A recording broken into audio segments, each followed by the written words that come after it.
How's everybody doing? Oscar Blue, independent journalist, reporter, and broadcaster from Tijuana, Mexico for Border Network News. On the other side of the screen, you will see some video of the actual situation in the border of Tapachula, that is the city of the state of Chiapas, that has the municipal city of Ciudad Hidalgo, that is the one that connects to Guatemala. I have visited this city in this state more than 3 times, and I have crossed to Guatemala 3 times already on a water raft. Right now, the current situation in the part of Tapachula, it is difficult. It is really hard. You won't see Democrats and leftists, MSNBC, CNN, ABC, PBS, showing the reality and the truth about what is happening to our city of Tapachula, to our municipal city of Ciudad Hidalgo, into the state of Chiapas, with this enormous influx that is occurring of migrants for the past 3 years. Now, the citizens of Tapachula have spoken, and the city of Tapachula cannot take that much of migrants and influx into their homes. More than 15,000 migrants from Haiti are stationed right now, asking for the political asylum and the refugee into the associations of ACNUR, COMPARTE, and also the Institute National of Immigration. This last week, more than 800 migrants from Africa arrived to the border. Migrants from Ghana, migrants from Cameroon, and migrants from Angola. These migrants are wandering around unvaccinated and untested for COVID. These are exactly the same migrants that they want to travel all across our country, and a lot of them, they have arrived into the border of the United States of America unvaccinated and untested, crossing the border illegally and irregularly through a non-port of entry, asking for asylum and refugee. But on the other hand, you have the border closed to essential and non-essential, to Mexicans that they have a legal permit and a tourist visa, and that they already been vaccinated, and those people are not essential to go and cross the border to the United States of America and provide economy. But on the other side, you have ports of entry and the borders of the United States with Mexico that are wide open, and you get people by the thousands crossing every day. The border of Tapachula right now, if you guys are seeing right now in this video, it is collapsing little by little. Not only me isn't saying it. The citizens of Tapachula are speaking.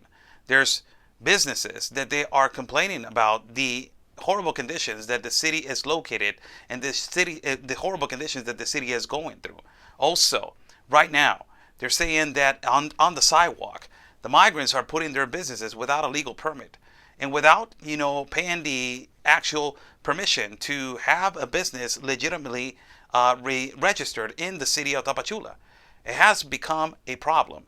Also, there is a disease that is called leishmaniasis. That is an infection that the migrants have been obtaining as they have been migrating through the worst canal, that is the Darien Canal of Panama. It is through a jungle. It is a mosquito that, it will bite and it will create this infection that is called leishmaniasis. This infection has already been located in Tapachula with the enormous influx of migrants, and it has been spreading all around. MSNBC, Telemundo, Univision, ABC, PBS, and all these leftist activist writers that they say that we are creating a crisis at the border, they don't talk about this. They don't say anything about this. Why they don't say anything about that? Because they are for the globalization of immigration and for open borders. And ultimately, they don't want to say that this people, it is a colonization of our borders. Watch this video as we are explaining what is happening.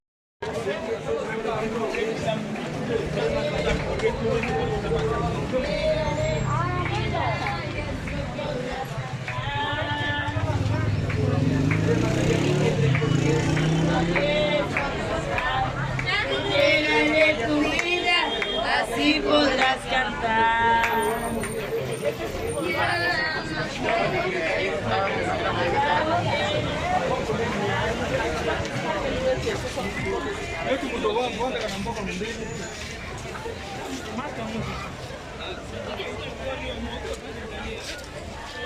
Uy, katanisi. Kaya pesa mo ko yan. Pesa mo.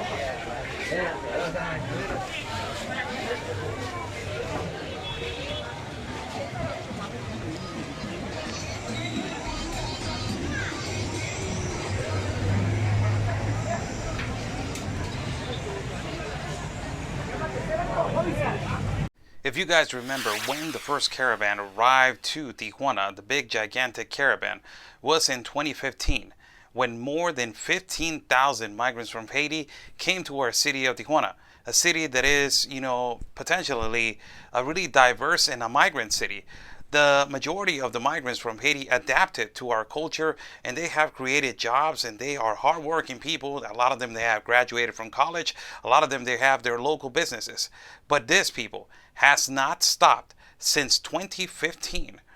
We are going now on 6 years on this globalization of immigration. If Joe Biden continues to incentivize this irregular migration at a massive scale, he has 3 years to go in his administration, which, potentially is going to be almost 9 years of this enormous influx nonstop, thanks to the globalization of immigration and to the globalist compact of immigration of George Soros and the United Nations.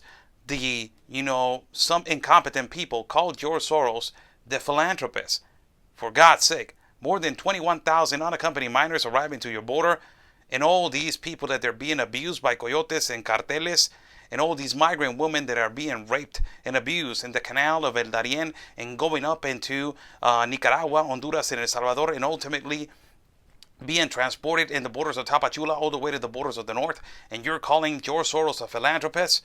For God's sake, let's go to the reality and the facts, people. Follow me at Facebook at Oscar Blue. Follow me at YouTube. Follow me also at Telegram. And now you can follow me at Twitter for more information. God bless you all. And like we always say, peace and love, everybody. Because always your country's first.